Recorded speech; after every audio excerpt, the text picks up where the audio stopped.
주 여기 운행하시네. 주 경배해, 주 경배해. 주 여기 역사하시네. 주 경배해, 주 경배해. 주는 세기를 만드시는 분, 큰 기적을 행하시는 분, 그는 우리 하나님. 주는 약속을 지키시는 분, 어둠 속을 밝히시는 빛, 그는 우리 하나님. 주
감사합니다. 2025년 4월 2일 사랑하는 주님의 자녀들에게 주시는 말씀은 주가 일하시네입니다. 성경 말씀은 요한복음 6장 9절에서 13절 말씀입니다. 여기 한 아이가 있어 보리떡 5개와 물고기 2마리를 가지고 있나이다. 그러나 그것이 이 많은 사람에게 얼마나 되겠사옵나이까. 예수께서 이르시되 이 사람들로 함께하라 하시니 그곳에 잔디가 많은지라. 사람들이 앉으니 수가 5,000명쯤 되더라. 예수께서 떡을 가져 축사하신 후에 앉아 있는 자들에게 나눠주시고 물고기도 그렇게 그들의 원대로 주시니라. 그들이 배부른 후에 예수께서 제자들에게 이르시되 남은 조각을 거두고 버리는 것이 없게 하라 하시므로 이에 거둔 보리떡 5개로 먹고 남은 조각이 12바구니에 찼더라. 아멘. 요한복음 6장 9절에서 13절 말씀입니다. 사랑하는 성도 여러분, 우리는 살아가면서 종종 내 힘으로 감당할 수 없는 문제, 내 능력으로 해결할 수 없는 상황 앞에 서게 됩니다. 이런 상황에서는 내가 가진 것으로는 안 될 것 같다. 나는 부족해. 이 문제는 너무 크다. 라는 생각에 쉽게 낙심하게 됩니다. 그러나 성경은 언제나 우리의 한계와 부족함을 통해 하나님께서 일하심을 보여주고 있습니다. 오늘 말씀에 나오는 오병이의 사건 또한 그렇습니다. 보리떡 5개와 물고기 2마리. 누가 봐도 절대 부족해 보이는 것이지만 그 가운데서 하나님이 일하십니다. 자, 오늘 우리는 내가 부족할 때, 내가 연약할 때 어떻게 하나님이 일하시는가를 함께 살펴보려 합니다. 그리고 그 하나님의 역사를 통해 오늘도 주가 일하시네라는 고백이 우리의 삶 속에서 흘러나오기를 원합니다.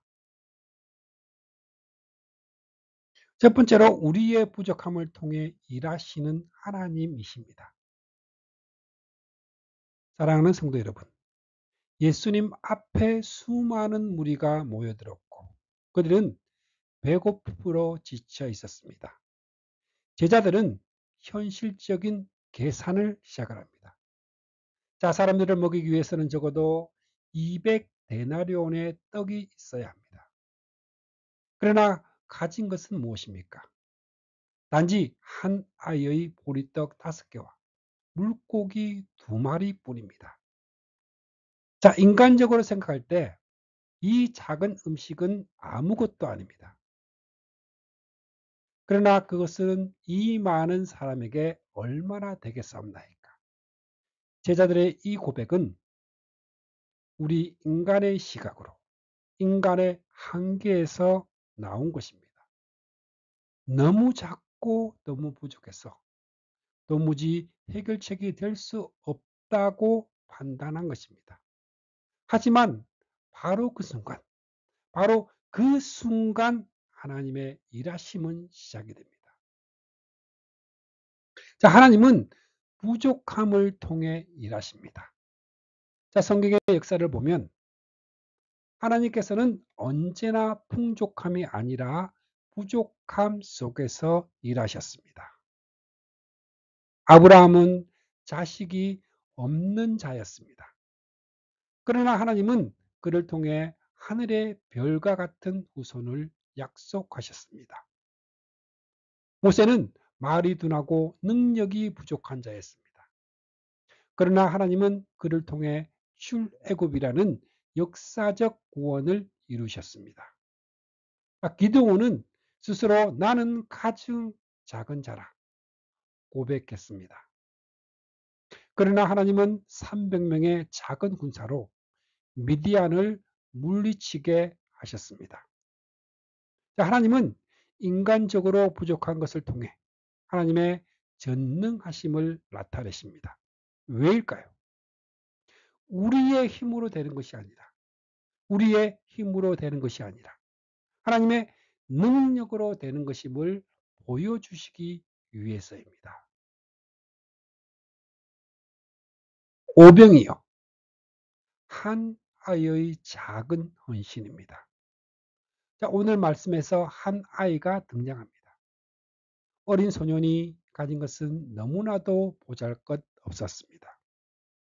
당시 보리떡은 가난한 사람들이 먹던 떡이었고 물고기 역시 작은 생선이었을 가능성이 큽니다.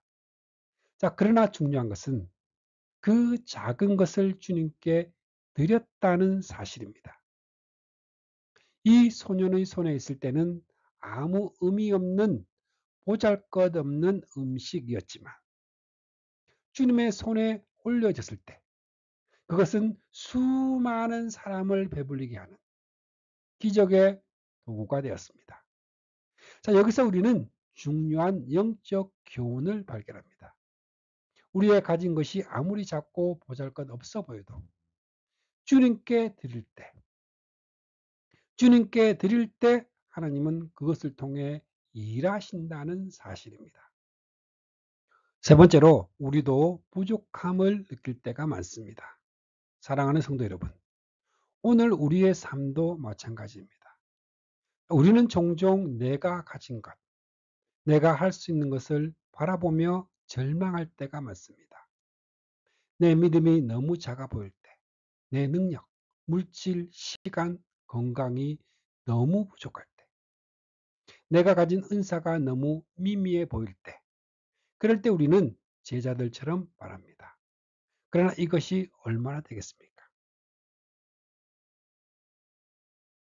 그러나 하나님의 일하심은 그 순간, 내 부족함을 인정하는 순간 시작이 됩니다. 하나님은 우리가 풍족할 때 쓰시지 않습니다. 오히려 우리가 나는 할 수 없습니다. 그러나 주님이 하십니다 고백할 때 하나님은 일하십니다. 구속사의 입장에서 보면 예수 그리스도를 통한 완전한 공급입니다. 이 오병이어의 사건은 단순히 육적인 양식의 문제가 아닙니다. 이는 예수 그리스도를 통해 영원한 생명의 양식이 공급될 것을 예표합니다. 사람들은 배가 고파 떡을 원했습니다. 그러나 예수님은 그들에게 나는 생명의 떡이니 내게 오는 자는 결코 줄이지 아니할 터이요. 하나님께서 인간적으로는 아무 가치 없어 보이는 인간의 죄로 인해 연약한 육신을 입은 예수님을 통해 구원의 역사를 이루셨습니다. 하나님은 우리도 부족하고 연약할 때 하나님의 손에 들려질 때 큰 일을 이루십니다. 예수님의 십자가 자체가 인간적인 눈으로 보면 실패처럼 보입니다. 그러나 그 십자가에서 모든 인류의 죄와 사망의 문제를 해결하는 하나님의 놀라운 구원이 완성이 되었습니다. 사랑하는 성도 여러분, 혹시 나는 내 삶에서 내가 가진 것은 너무 작다, 내가 있는 것은 아무 소용없다 생각하고 있지는 않습니까? 그러나 중요한 것은 내가 얼마나 가졌느냐가 아니라 내가 그것을 누구에게 맡기느냐입니다. 내가 가진 시간, 물질, 은사, 건강, 내 연약함조차도 주님께 드릴 때 하나님은 그것을 통해 놀라운 일을 행하십니다. 자, 이 두 번째로는 우리의 순종을 통해 일하시는 하나님이십니다. 사랑하는 성도 여러분, 앞서 보리떡 5개와 물고기 2마리밖에 없다는 부족함 속에서 제자들은 인간적으로 계산했습니다. 이게 얼마나 되겠습니까? 자, 그러나 예수님은 바로 그 작은 것을 받으시고 제자들에게 명령하십니다. 이 사람들로 앉게 하라. 자, 이 명령은 현실적으로 보면 매우 비합리적인 명령입니다. 가진 것은 여전히 보잘것없고 모인 사람들은 수천 명, 음식은 턱없이 부족합니다. 자, 그럼에도 불구하고 제자들은 예수님의 말씀에 순종하며 뿌리를 앉히고 예수님께서 주시는 떡과 물고기를 사람들에게 나누기 시작합니다. 자, 여기서 중요한 전환점이 있습니다. 하나님께서 일하시기 시작하는 지점은 바로 순종의 자리라는 것입니다. 순종은 상황을 계산하지 않습니다. 제자들이 만약 끝까지 그 상황을 계산했다면 절대 순종할 수 없었을 것입니다. 이걸로 어떻게 모든 사람을 먹일 수 있겠나? 조금이라도 아끼자. 먼저 VIP에게만 주자. 이런 생각에 빠졌다면 순종은 불가능했을 것입니다. 자, 그러나 제자들은 자신들의 계산을 내려놓고 그저 예수님의 말씀에 순종했습니다. 자, 그 결과는 어떻게 되었습니까? 수천 명이 배불리 먹고 12바구니나 남게 되는 놀라운 결과가 나타납니다. 우리가 믿음 생활을 하면서도 자주 빠지는 함정이 바로 이것입니다. 하나님의 명령 앞에서 우리는 먼저 자기의 계산부터 하려 합니다. 내게 능력이 충분한가? 상황이 맞는가? 환경이 준비되어 있는가? 그러나 하나님께서는 우리의 상황과 계산이 아니라 순종의 태도를 보십니다. 이제 구속사 속의 순종을 보겠습니다. 성경을 구속사적으로 보면 하나님께서 일하시는 모든 순간에는 순종이 있었습니다. 노아가 이해할 수 없는 상황 속에서도 방주를 지으라는 말씀에 순종했기에 구원의 방주가 완성되었습니다. 아브라함은 본토와 친척과 아버지의 집을 떠나라는 말씀에 아무 계산 없이 순종하여 구속사의 조상이 되었습니다. 자, 모세는 말이 둔하라는 자신의 부족함에도 불구하고 순종하여 출애굽의 도구로 쓰임을 받았습니다. 자, 다윗은 칼과 창이 아닌 하나님의 이름을 의지하여 골리앗 앞에 나아간 이 믿음의 순종으로 승리를 경험했습니다. 결국 구속사의 역사는 인간의 능력이 아니라 순종을 통해 하나님께서 일하시는 역사입니다. 세 번째로 우리의 순종 속에 하나님의 역사가 시작됩니다. 자, 우리도 신앙생활 속에서 하나님께서 명령하실 때가 있습니다. 어떤 때는 내 형편과 맞지 않을 때, 어떤 때는 내 경험으로 이해되지 않을 때, 어떤 때는 나에게 너무 큰 부담처럼 보일 때가 있습니다. 그러나 하나님께서는 그런 우리의 조건이나 상황보다 순종의 마음을 보십니다. 순종이 있을 때 하나님께서 기적을 이루십니다. 제자들이 가진 것은 여전히 보리떡 5개, 물고기 2마리 뿐이었습니다. 상황은 변하지 않았지만 순종이 그 상황을 변화시키셨습니다. 이제 순종의 결과, 넘치도록 채우시는 하나님입니다. 결국 제자들이 예수님의 말씀대로 나누기 시작을 하자 모든 사람이 배불리 먹고 12바구니가 남는 놀라운 결과가 나왔습니다. 순종의 자리에 설 때 하나님은 반드시 일하십니다. 사랑하는 성도 여러분, 우리의 순종은 상황이 완벽해서 하는 것이 아닙니다. 부족하고 불합리해 보여도 말씀에 순종할 때 하나님이 일하십니다. 순종은 하나님께서 기적을 이루시는 출발점입니다.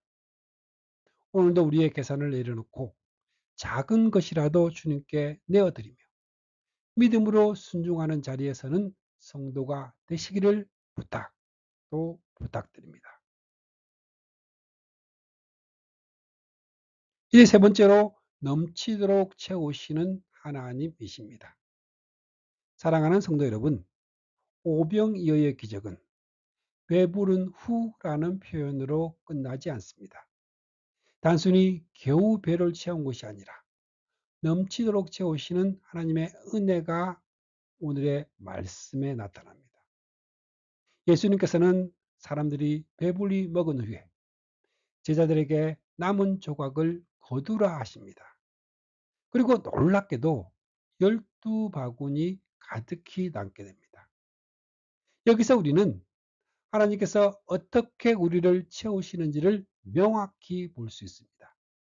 하나님은 우리의 필요만 채우시는 분이 아니라 넘치도록, 넘치게 채우시는 분이십니다. 자, 하나님의 채우심은 충분함을 넘어서 넘치게 주십니다. 사람들의 필요를 채우는 데까지만 멈추었다면, 자, 예수님은 그냥 사람들을 배부르게 하신 선한 교사, 좋은 지도자로만 끝날 수 있었을 것입니다. 그러나 하나님은 그 이상의 채우심, 곧 넘침의 은혜를 보여주십니다. 12바구니의 남은 조각은 무엇을 의미할까요? 자, 하나님의 공급은 절대 모자라지 않는다는 증거입니다.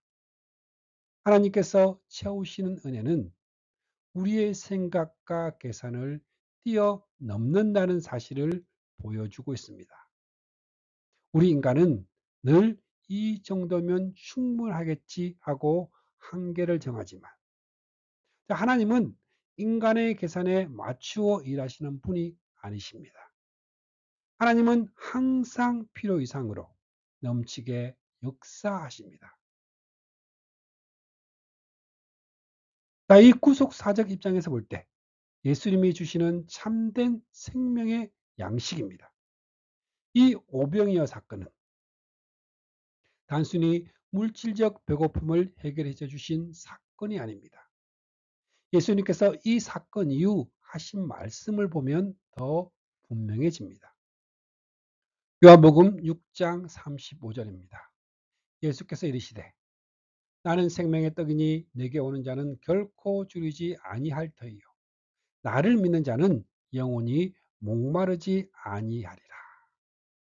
예수님은 오병이어의 떡을 통해 참된 생명의 떡, 영원한 양식이신 자신을 계시하셨습니다. 이 세상의 떡은 잠시 배고픔을 채울 뿐입니다.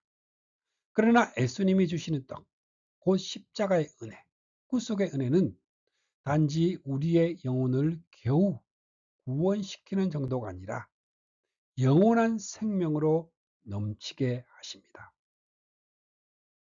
자, 하나님의 구속사는 넘치는 은혜의 역사입니다. 에덴 동산에서 쫓겨난 인간에게 하나님은 은혜로 가죽 옷을 입히시고 출애굽할 때 만나와 메추라기로 백성을 매일 배부르게 하셨고, 무엇보다 십자가에서 우리의 죄를 모두 덮고도 남을 만큼 충만한 보혈의 은혜를 주셨습니다. 하나님은 언제나 넘치도록 주시는 하나님이십니다. 세 번째로 남은 조각을 거두라 하신 이유입니다. 자, 예수님께서는 사람들을 배불리 먹이신 후 남은 조각을 거두라고 하십니다. 그냥 버리셔도 될 법한데 굳이 거두라고 하신 이유는 무엇일까요? 여기에는 몇 가지 교훈이 담겨 있습니다. 하나님께서 베푸신 은혜는 소중히 여겨야 한다.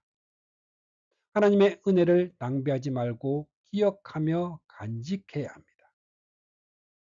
하나님은 우리의 삶에 넘치는 은혜를 주시되 그 은혜가 목적 없이 흘러가게 하지 않으신다는 것입니다. 하나님의 넘치는 은혜는 또 다른 사명을 위해 준비된 것임을 알려주십니다. 그리고 무엇보다 하나님의 채우심을 필요 이상으로 채워주시되 그 은혜를 통해 우리로 하여금 하나님을 더욱 신뢰하게 하려는 의도가 있습니다.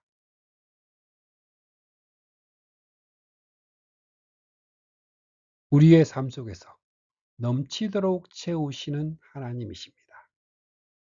사랑하는 성도 여러분, 우리가 신앙생활을 하면서 자주 이런 질문을 합니다.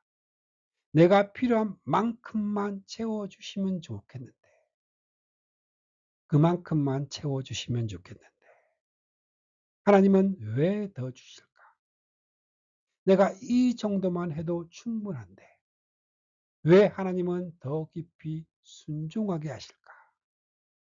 그 이유는 하나님께서 우리의 한계와 생각을 뛰어넘어 우리의 삶을 통해 하나님의 풍성하심을 드러내시기 위해서입니다.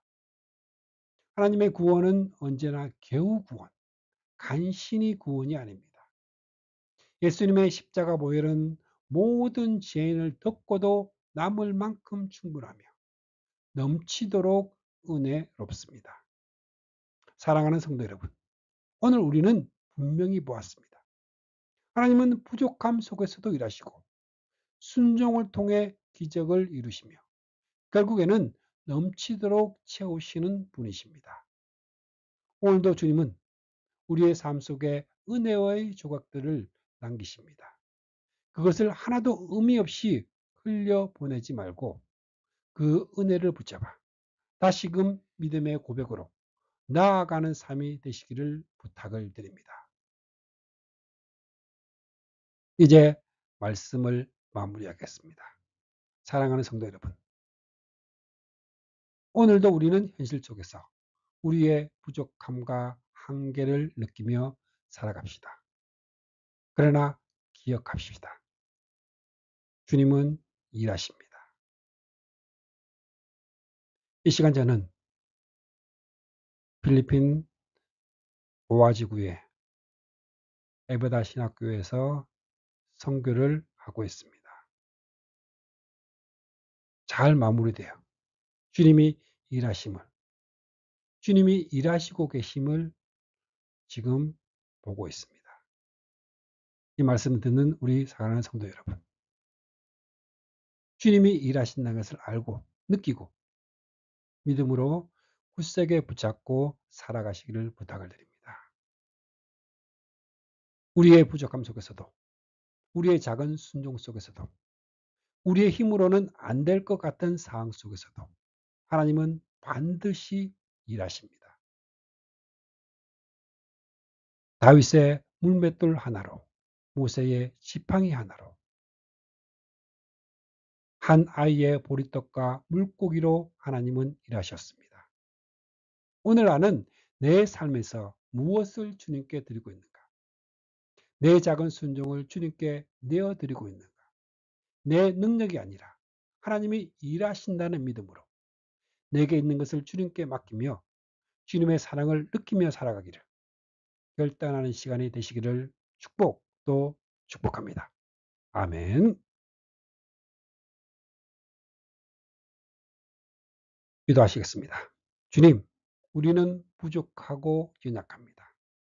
그러나 오늘 말씀처럼 우리의 작은 것이라도 주님께 드릴 때 주님께서 역사하심을 믿습니다. 우리의 삶 가운데 주가 일하시네라는 고백이 넘치게 하시고 주님의 능력이 우리의 부족함을 통해 나타나게 하옵소서. 감사하신 예수님의 이름으로 기도드립니다. 아멘.